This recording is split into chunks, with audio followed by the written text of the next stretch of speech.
Hello friends, क्या endometriosis से ovarian cancer का रिस्क बढ़ता है? आइए जानते हैं। मेरा नाम डॉक्टर प्रवीण कुमार है। मैं कैंसर सर्जन हूँ। डाइजेस्टिव सिस्टम कैंसर्स और गायनेकोलॉजिकल कैंसर्स मेरा स्पेशलिटी है। दोस्तों, एक और इम्पॉर्टेंट टॉपिक कि एंडोमेट्रियोसिस की वजह से ओवेरियन कैंसर बढ़ सकता है। आज हम इस वीडियो में ये टॉपिक के ऊपर डिटेल में चर्चा करेंगे। दोस्तों, एंडोमेट्रियोसिस होता क्या है?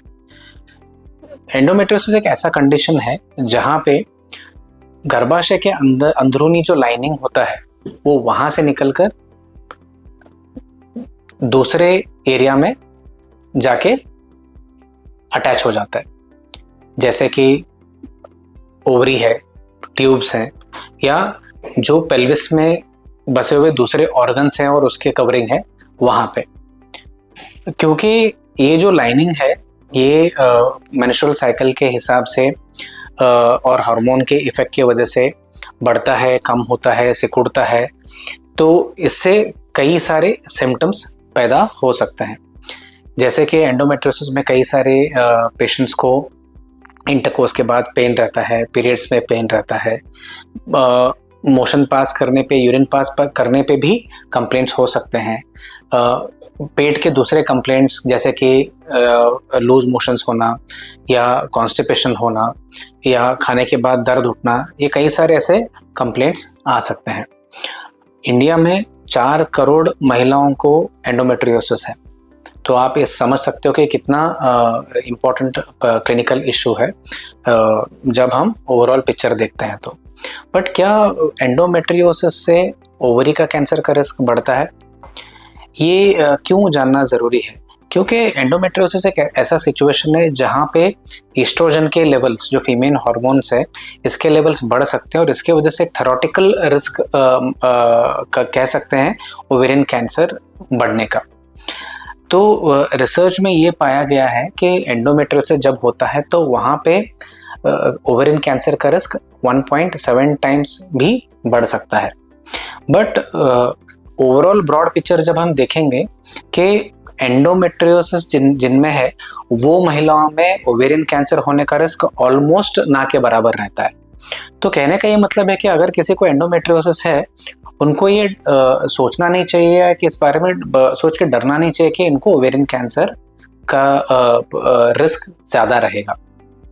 साथ ही साथ मैं ये भी बोलना चाहूँगा कि हमें ओवेरियन कैंसर के दूसरे जो रिस्क्स हैं तो उनको भी हमें जानना ज़रूरी है। वो है family history, BRCA mutations, infertility and थोड़े बहुत रिलेटेड कॉजेस। ओवेरियन कैंसर के रिस्क फैक्टर्स के ऊपर हमने बहुत ही डिटेल में एक वीडियो बनाया है, जो लिंक मैं यहाँ पे दे रहा हूँ। डेफिनेटली आप वो वीडियो देखिए एडिशनल इंफॉर्मेशन पाने के लिए। ये क्यों मैं ये बता रहा हूँ? ये इसलिए बता रहा हूँ कि सपोज आपका एंडोमेट्रियोसिस के साथ दूसरे भी रिस्क फैक्टर्स रहेंगे, तब आपका ओवेरियन कैंसर का रिस्क सिग्निफिकेंटली बढ़ सकता है। क्योंकि ये जो रिस्क फैक्टर्स हैं एक इंडिविजुअल लेवल में काम तो करते हैं, बट ये मोर देन वन और एक से ज़्यादा रिस्क फैक्टर मिलते हैं ना, इसका इम्पैक्ट कैंसर के रिस्क को बढ़ाने में कई ज़्यादा हो जाता है। तो अगर आपको रिस्क फैक्टर्स के ऊपर नॉलेज रहेगा और आप जान सकते हो कि पेशेंट में एंडोमेट्रियोसिस के साथ दूसरे भी रिस्क फैक्टर्स हैं, तो आप ये कंसिडर कर सकते हो कि एक कैंसर स्पेशलिस्ट का कंसल्टेशन ले और ये और ज़्यादा अंडरस्टैंडिंग ले कि क्या ओवेरियन कैंसर का रिस्क सच में इनमें ज़्यादा है।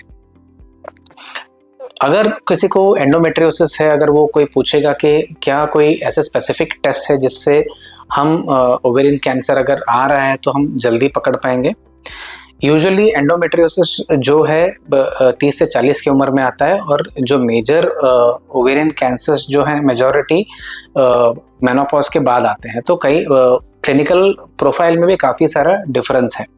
तो जैसे कि CA-125 ऐसा ब्लड टेस्ट है जो हम रूटीनली इस्तेमाल करते हैं ओवेरियन कैंसर में, और सोनोग्राफी एक ऐसा टेस्ट है जो सबसे पहले किया जाता है कोई भी फीमेल प्रॉब्लम्स के लिए। बट ये दोनों टेस्ट हम रेकमेंड नहीं कर सकते क्योंकि इनमें एक्यूरेसी और सेंसिटिविटी नहीं रहता है कि एंडोमेट्रियोसिस के सिनेरियो में ओवेरियन कैंसर को हम जल्दी पकड़ लें। तो इसके लिए सिम्टम्स के ऊपर ध्यान देना भी ज़रूरी है कि अगर समझ लीजिए कि आपको ओवेरियन कैंसर के प्रति जो सिम्टम्स हैं वो अगर आए तो आप उनको जल्दी से पहचान पाए और एक मेडिकल कंसल्टेशन लें। ओवेरियन कैंसर के क्या सिम्टम्स होते हैं इसके ऊपर भी हमने डिटेल में वीडियो बनाया है, मैं लिंक यहाँ पे दे रहा हूँ, ये वीडियो में आप ज़रूर देखिए एडिशनल नॉलेज पाने के लिए। अगर आपको एंडोमेट्रियोसिस है और क्योंकि इसकी वजह से ओवेरियन कैंसर का रिस्क हल्का सा बढ़ जाता है, तो इसमें आप कैंसर का रिस्क कम करने के लिए क्या कर सकते हैं।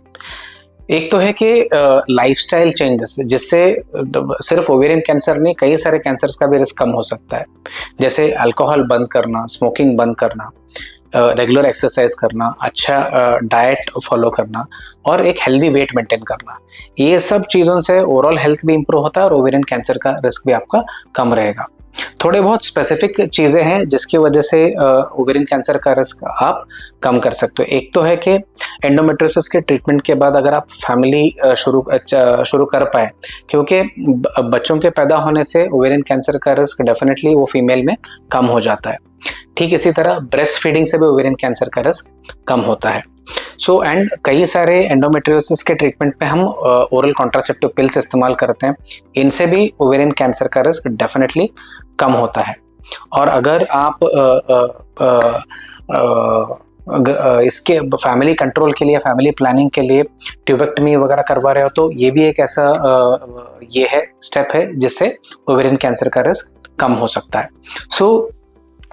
डेफिनेटली एंडोमेट्रियोसिस में थोड़ा बहुत ओवरी का कैंसर का रिस्क बढ़ता है, बट ओवरऑल ब्रॉडर पिक्चर देखा जाए तो ये जो रिस्क जो बढ़ने वाला है ये ऑलमोस्ट ना के बराबर है। अगर कोई दूसरे रिस्क फैक्टर्स भी इसको कंट्रीब्यूट करेंगे तो शायद हो सकता है कि आपका ओवेरी का कैंसर का रिस्क बढ़ जाए, तो आपको इसके बारे में नॉलेज रहना जरूरी है।